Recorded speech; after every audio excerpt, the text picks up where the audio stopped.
area. Not entirely common that we have home fires or business fires in the greater West Bloomfield area, although our West Bloomfield and Tri-City Fire departments do respond to those on the occasion. But what should you do before a fire to prepare yourself for life after a fire in your home or in your business? West Bloomfield Fire Marshal Byron Turnquist joins us to answer those questions and more on the Splash Live. Byron, thank you for being with us.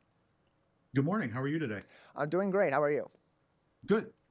So as we talk about as we talk about fire safety, so often we talk about prevention. Prevention is obviously going to be the best way to keep ourselves safe from fire. It's better to not have to experience a fire at all, of course, than to be part of one and escape your home. But what's also important in this is what to do in the aftermath, or to prepare yourself for the aftermath of a potential fire in your home or your business. So what are some of those considerations that people should be making as they prepare for not necessarily the inevitable, but for the very possible that a fire could break out in their home or business?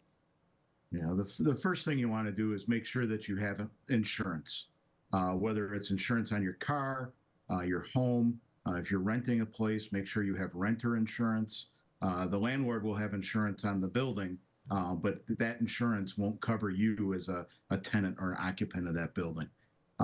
So the first thing to do is make sure that you have insurance. Make sure that the policy is up to date, the bills are current, and then it's always a great idea with our cell phones today. Make sure you have an app or you have that information for your insurance policy, or at least the name of the company that you're using for your insurance, so that you can Google it and find a claim number to make that call after the incident. And Byron, in terms of putting together those post-fire plans, what other elements should go into that? You mentioned the insurance, but what sort of information may you need for your insurance to restore things that could be lost in the fire, whether it's possessions or important documents and the like? One of the biggest things that our homeowners are upset about, I mean, one, if you have a fire, your life is going to be turned upside down for a period of time while you rebuild and are able to get back into your home. But one of the hardest things to replace are your family memories, your photos. Used to be photo albums that everybody would have stored on a shelf or in a closet that you get out at holidays and look at. Nowadays, everybody has them on their phones or their iPad. So if your computer has a hard drive or where you're storing all of your photographs, it's a great idea to make sure that those are backed up someplace other than your house, whether it's in a cloud account or in a hard drive. I try to have my photos, I try to back them up on 2 hard drives. I have one at my house, and I try to keep the other one in the office, offsite at a different spot. So if something were to happen, I still have most of my family photos available to us. It's another great thing to do is make sure, just have copies of your driver's license, your passport, any of those important documents that you may need. If you can't get your wallet out of the house, nobody knows who you are. So at least if you have a copy of your driver's license, that will make things go better. Trying to access your bank accounts, talk to your pharmacist, any of those items that you may need to deal with or start to replace. Byron Turnquist is with us on the Splash Live, Fire Marshal for the West Bloomfield Fire Department. You can find even more helpful information on how to prepare yourself for life after a fire in your home or business, and of course, all the prevention tips that you need to prevent fires in our local area by visiting their Facebook page at WB Fire Department, facebook.com/WB Fire Department. And Byron, in terms of communication with fire safety officials, how can they be helpful in those initial moments as they're getting on site to address the fire, of course, to extinguish the fire and make sure everyone is out safely being their top priority? How can they also be helpful in retrieving some of these pieces of important information for insurance purposes, for restorative purposes, and the like? Yeah, some people will choose to store all these documents, they're important documents, in one of those fire safes. And if that's in the house, and you know where it's kept, and it's an area that's not affected by the fire, a lot of times that can be retrieved. And if we can do that safely, we'll send a crew in to locate that fire safe and bring that out to you. But just in the event that depending on the size of the fire, the circumstances of the fire, If we can't locate that box or we can't find it or safely get to it, it's a great idea to have that stuff backed up. It's also a great idea. Make sure that your phone is backed up. Everybody lives, your whole life is on your phone these days. Make sure that you know your passwords to your different accounts, and you have your phone backed up to the cloud. So in the event that the phone is lost in the fire, you can get a new device and log in, and everything can be downloaded, and it'll be a much more seamless transition, and something that you use daily to move through life.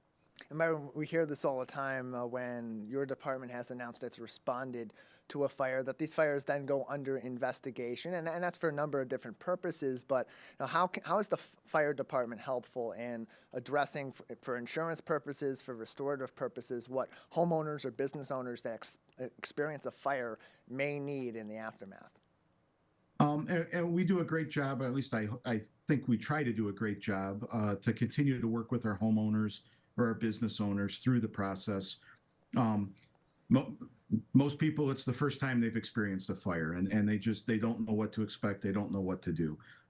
We're here as a resource after the fire to help our homeowners and business owners work through the insurance process, work through the investigation process.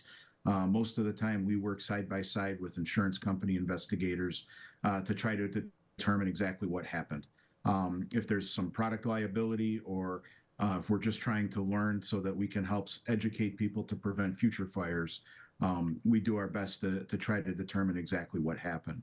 But we continue to be a resource for our residents and our business owners following the fire, working through the process, hopefully getting everything restored to the way it was before the incident. You can find so much more helpful information on this front and other information from our West Bloomfield Township and Tri-City Fire Departments by visiting their Facebook page, facebook.com/WB Fire Department. Joining us on the Splash Live is Byron Turnquist, the Fire Marshal for the West Bloomfield Fire Department. And of course, when we talk about preserving our homes or our information, our heirlooms after the fact of a fire, all of that ties back into what we mentioned earlier on in this interview, and that's preventative tips. And a big part of that, a big part of all of this goes back to having that escape plan. And these documents are certainly going to be part of that, but just to go back over it, what goes into a highly effective escape plan for people in their homes and their businesses? Well, the first part, even before the escape plan, is having working smoke alarms. And that's so important to have that early notification that there is a problem in your house. A couple of our most recent fires happened in the early morning hours when residents were sleeping, and working smoke alarms alerted them to the fire, and it gave them that valuable time to use their escape plan and to get out of the house. It's great to sit the family down, go over, make sure that all the family members know a couple ways out of the house, a couple ways out of bedrooms, whether that's the normal door, making sure you know how to use the window. If you can get out onto the roof out of a bedroom window, that's a great idea. If not, at least be able to open that window so that you can get fresh air and alert the neighbors and alert us as we arrive on scene so that we can get a ladder up to you and get you out. But coming up with that plan, talking through it, and then practicing it. Having a meeting place outside so that everyone who safely exits the home goes to the single meeting place, whether it's the mailbox, a tree in the neighbor's yard. Everybody in the family, anybody that's staying at your house should know where that meeting place is, so that in the event of a fire, you use the smoke alarms alert you, you use your escape plan, you get out. And this is also important. We don't want anybody going back in. You don't go back in for your phone. You don't go back in for your family pictures. Unfortunately, you don't even go back in for your pet or a loved one. Stay out. Fires grow in size very rapidly. The smoke and hot gases can incapacitate you quickly when you go back into the house. With the oxygen levels being lower, your brain doesn't work. So we find people that have lived in a home for 20 or 30 years get confused and lost inside their own home in the event of a fire. Once you're out, stay out. When we arrive on scene, let us know where your loved one is, let us know where your pet is, and we'll do our best to get in and try to effect a good rescue. The sage advice all on WB Fire Department on Facebook, and you can also get in contact with the West Bloomfield Township Fire Department for even more consultation on building your plans or any questions you may have about fire safety in your home and throughout the community on wbtownship.org. Byron, before we let you go, you mentioned smoke detectors, working smoke detectors being a lifesaver lately at a few recent home fires in West Bloomfield Township. But you've also made a lot of mention, or the fire department has in recent years, about carbon monoxide alarms also being really important, and especially this time of the year where we're bringing more heating devices or maybe using generators to have those in our homes. Tell us about those and where we should have them, why we should need them. It's a great idea to have a working carbon monoxide alarm on every level of your home. Again, you don't want to put it too close to the furnace, but you should have one in your basement. You should have one on the main level, and then if your bedrooms are up on a second floor, you should have them near the sleeping area as well.